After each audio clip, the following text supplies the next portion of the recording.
دعاؤں میں اتنی طاقت ہے کہ وہ سمندر کو 2 حصوں میں تقسیم کر سکتی ہے۔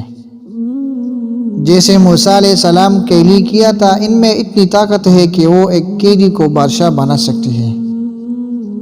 جیسے یوسف علیہ السلام کو بنایا تھا، یہ آپ کو اتنی ہمت اور طاقت دے سکتی ہے کہ آپ ناممکن کو حاصل کر لیں۔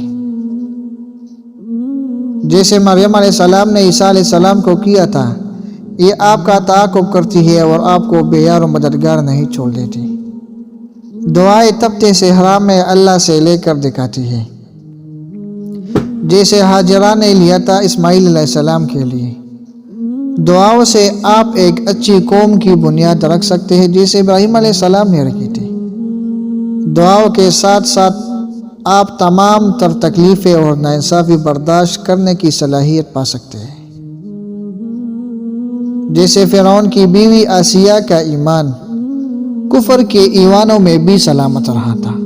اور جانتے ہو، دعائیں قوموں کو ایک عظیم قوم بنا سکتی ہے، جیسے ہمارے پیارے نبی صلی اللہ علیہ وآلہ وسلم نے کیا تھا۔ یہ پہاڑ چیر سکتی ہے، یہ چاند کو 2 ٹکڑے کر سکتی ہے، امید دلا سکتی ہے اور زندگی بدل سکتی ہے۔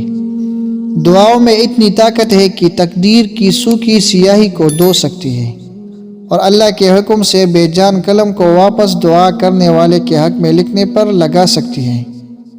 کن فیکون۔